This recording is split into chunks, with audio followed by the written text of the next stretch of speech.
Hello everyone, this is doctor S के सिंह और आज हम अपने इन्हांसमेंट एंड फूड प्रोडक्शन के थर्ड पार्ट से स्टार्ट करने वाले हैं और ये लास्ट पार्ट है इन्हांसमेंट एंड फूड प्रोडक्शन। और इसके बाद हम कुछ एमसीक्यू भी डिस्कस करेंगे इसके रिलेटेड। तो अगर आप इन्हांसमेंट एंड फूड प्रोडक्शन अच्छे से समझना चाहते हैं तो आप हर पार्ट को अच्छे से एक बार रीड कर लें। और ये लास्ट पार्ट है, पार्ट थर्ड, और हम पार्ट थर्ड को हम अभी स्टडी करने वाले हैं।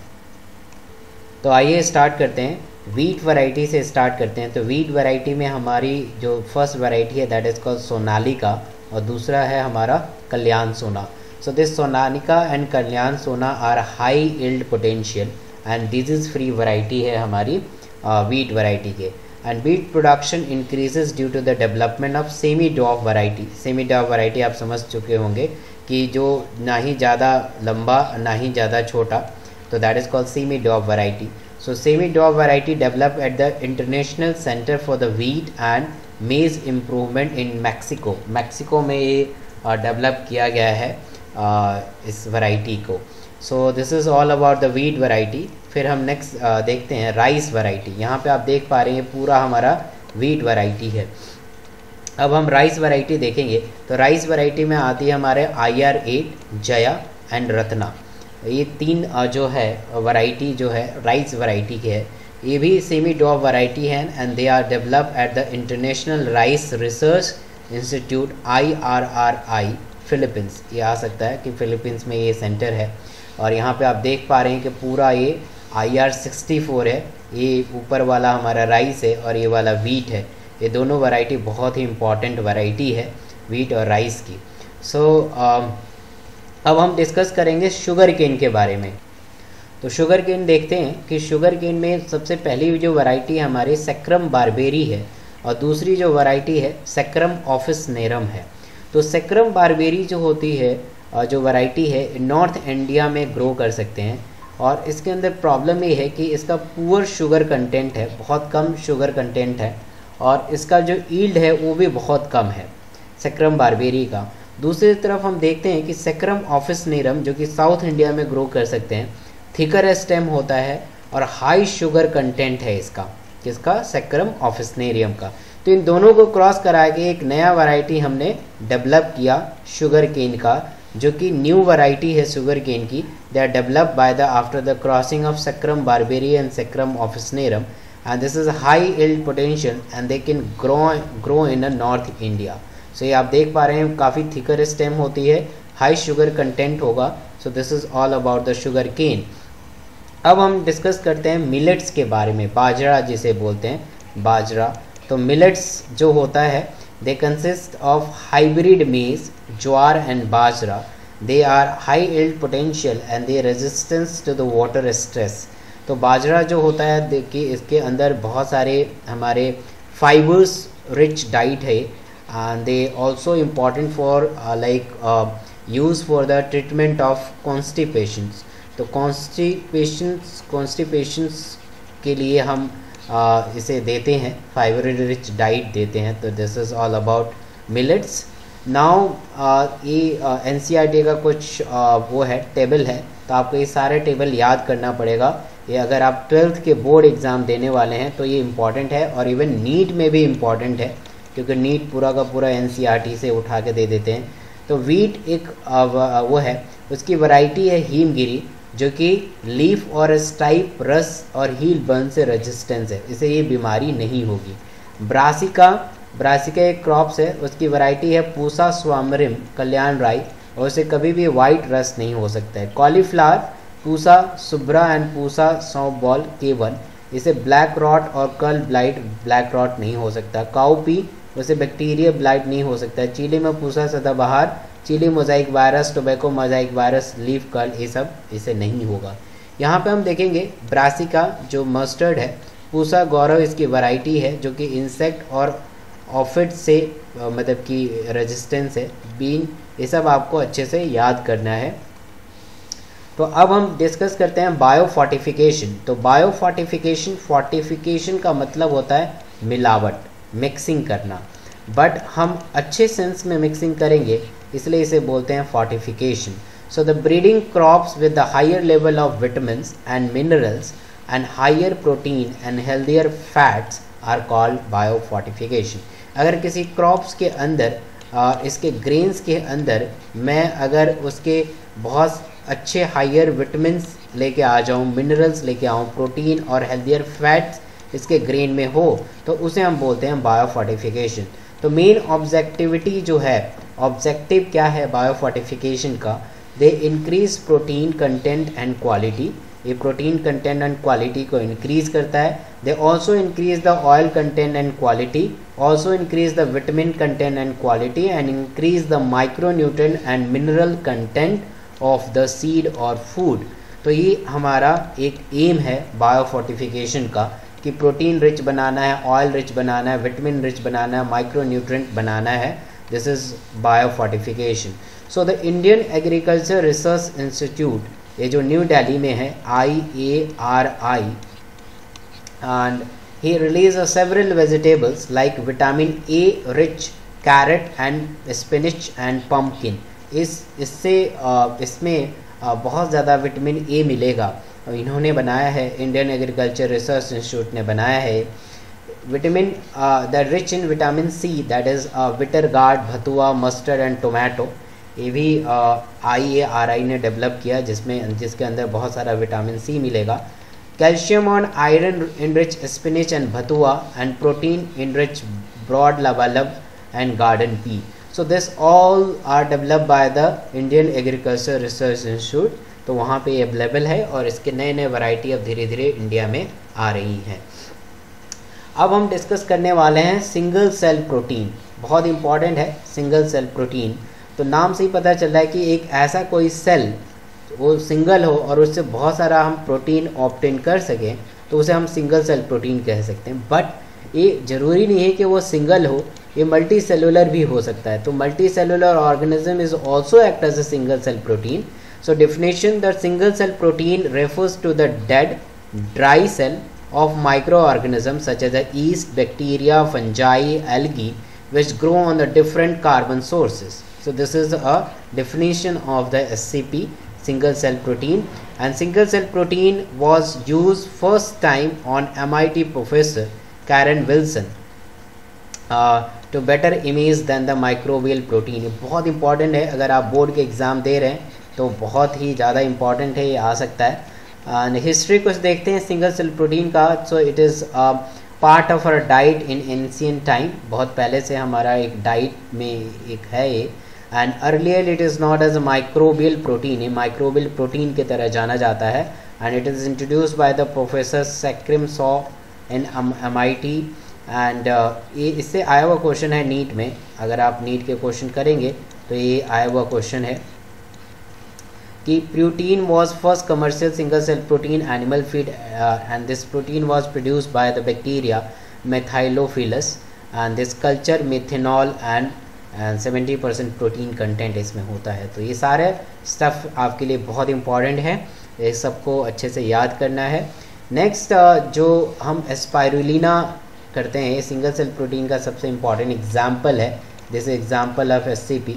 और जो स्पेस ट्रैवलर्स होते हैं वो स्पाइरुलिना को लेके जाते हैं और 15-20 दिन 10-30 दिन तक रहते हैं, तो वो स्पाइरुलिना पे ही डिपेंड रहते हैं. सो इट इज़ अ ये स्पाइरुलिना ऐसा है.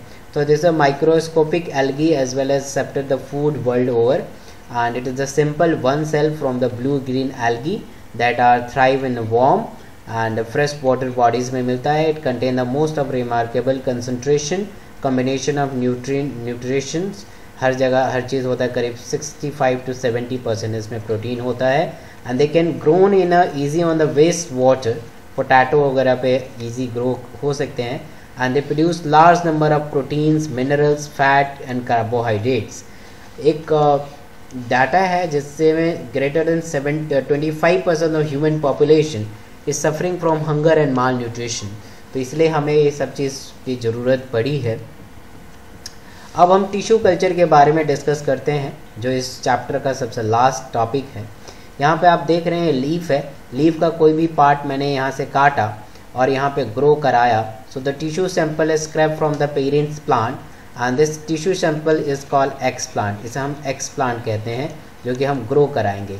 So this tissue sample place in agar growth medium contain the nutrient and oxygen and this sample develop in tiny plantlets, और फिर एक नए प्लांट का ग्रोथ करेंगे।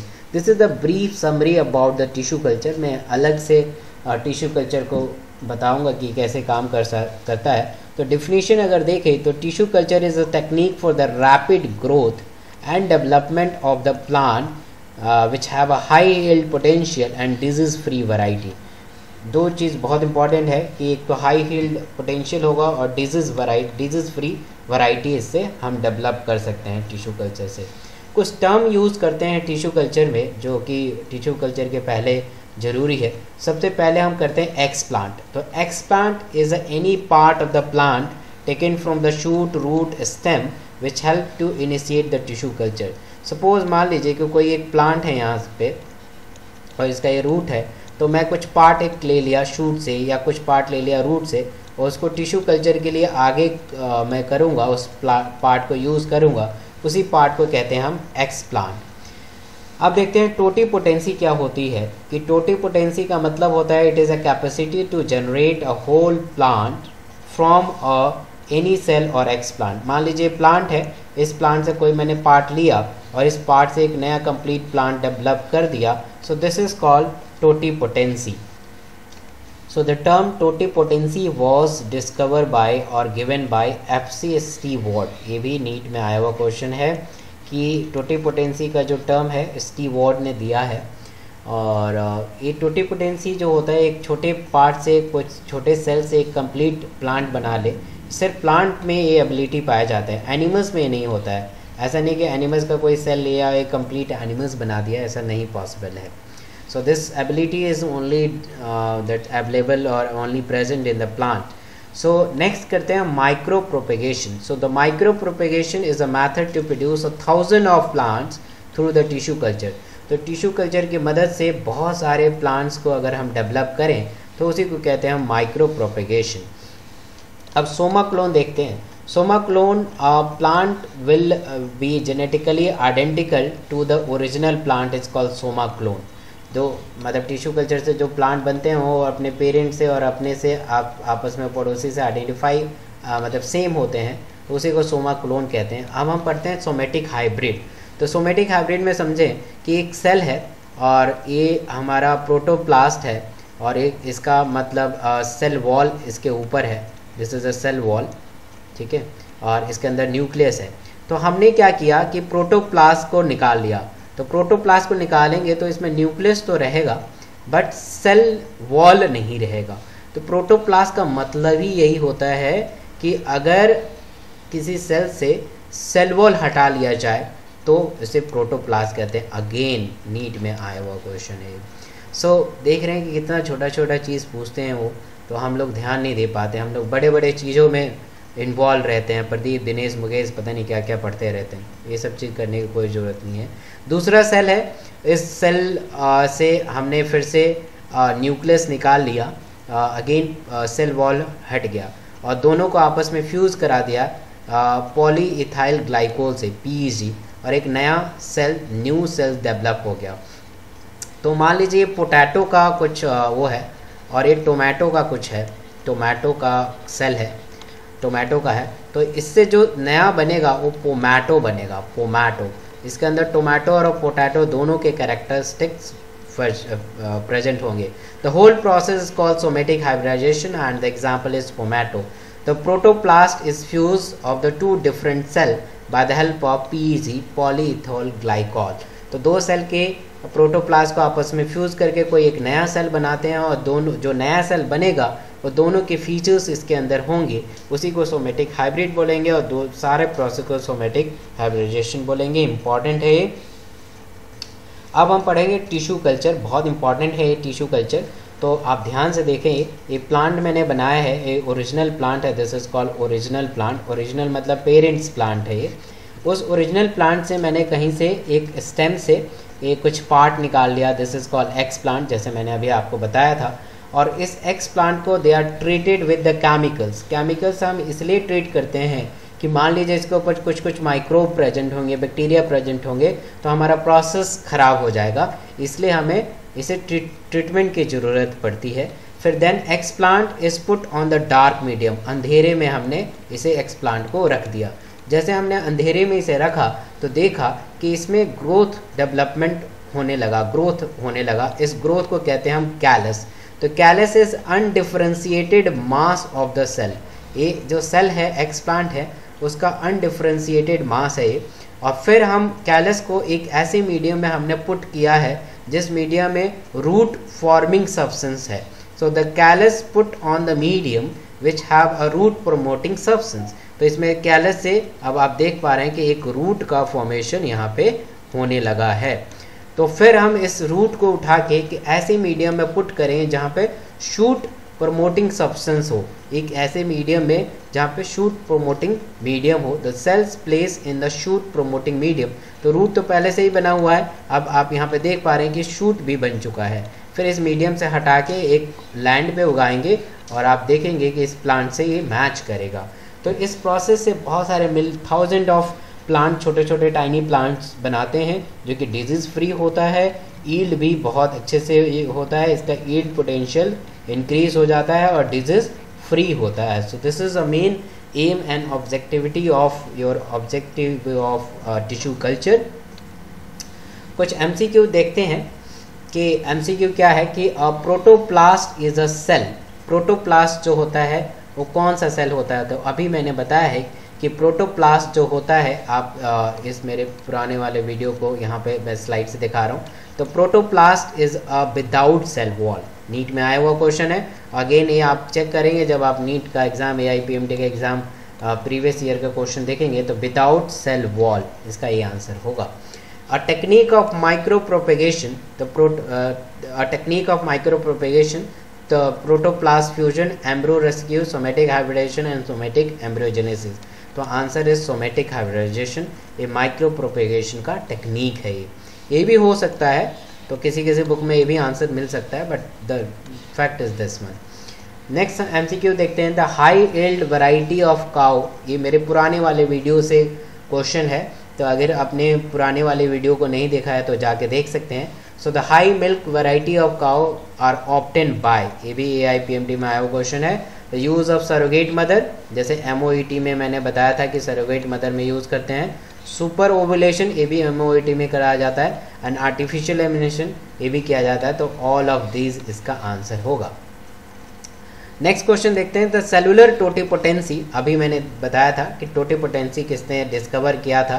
तो अगर आपको डायरेक्ट याद है तो आप बता देंगे FC स्टीवर्ड, अगर नहीं याद है तो एलिमिनेशन मेथड यूज़ कर सकते हैं। सेचवान आपने देखा होगा 11th क्लास में कि ये सेल थ्योरी से कंसर्न है। It was given by the Schwann and Schleiden, given by the cell theory. Leeuwenhoek, ये भी सेल से इन्होंने सेल देखा था, सेल डिस्कवर किया था। और रॉबर्ट हुक कुछ न्यूक्लियस वगैरह से रिलेटेड है, ये भी सेल से रिलेटेड है, तो बचा यही। तो FC Steward is term given by the cellular totipotency was given by the FC Steward. Next question देख लेते हैं, Jaya and Ratna develop for the green revolution in India, they are variety of. तो अगर आपको वैरायटी याद है तो राइस की वैरायटी है जाया एंड रत्ना। तो आई होप कि आपको ये वीडियो अच्छा लगा होगा, तो प्लीज़ इसे लाइक ज़रूर करें and share with your friends, share with your FB post of the FB and WhatsApp पे ग्रुप पर शेयर करें। और अभी तक इस चैनल को आपने सब्सक्राइब नहीं किया है तो इसे सब्सक्राइब करें। Thanks a lot, thank you so much.